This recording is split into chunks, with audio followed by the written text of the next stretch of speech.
This is Matthew Erskine. It is August 30th, 2022, and this is a brief review of the articles that have been posted onto my column on Forbes.com. Hopefully the link will be below. The first topic that we discussed was, and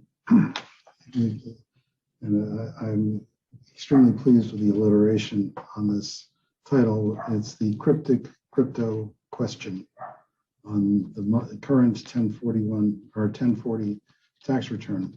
And there's this little recognized question that's just below where your name goes on the 1040, and it asks questions about whether or not you bought, sold, received as a gift, transferred, bartered, or otherwise disposed of any cryptocurrencies during the course of 2022.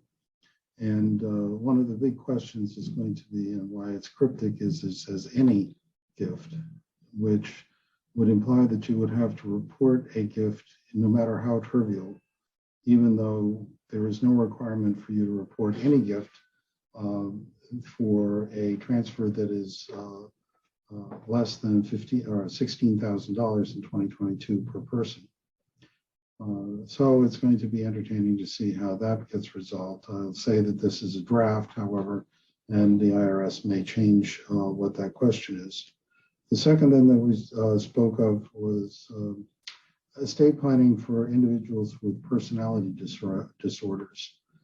Specifically, and the most difficult to deal with, are what are called borderline personality disorders, which are people who enjoy creating chaos around them.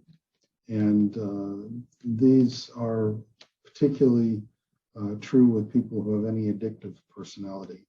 And there's a surprisingly large number, although a minority, of individuals who are entrepreneurs and creative individuals, such as artists or writers, who have some aspect of borderline personality disorder. They tend to be rigid, they tend to be inflexible, they tend to blame everyone else but themselves for anything that happens, and they are sometimes a little on the paranoid side, thinking that everybody's out to get them. From an estate planning point of view, it is extremely difficult because you can't give them advice. They will not consider it, they won't take it. And what you're going to have to be cognizant of is the fact that you're not trying to change their bad behavior, you are trying to encourage them to have new, better behaviors.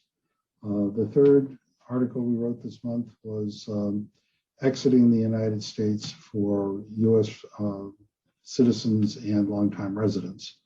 And this basically is whether you are going to leave the United States because Donald Trump might be the president again, or you're going to leave the United States because the Democrats are going to continue to hold the House and Senate. It doesn't matter. The IRS will take its pound of flesh. Basically, if you have assets of over $2 million and you've had income of over $139,000 on average over the last 5 years, you will owe an exit tax. And that exit tax will be applied against the unrealized gain and value of any asset that you've got, which gets to be marked to market.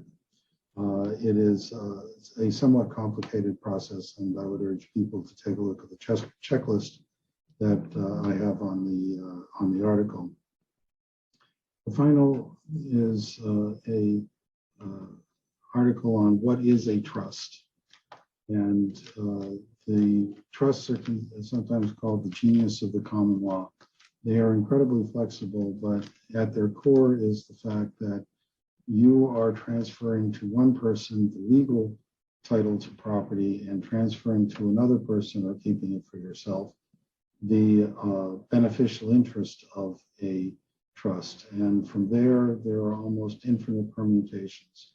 However, it's worth taking a look at. I think it's an informative primer, or primer, as I should say, on how trusts are created and what role they play. I appreciate you taking the time to listen to this, and I'm always interested in any feedback. Thank you very much.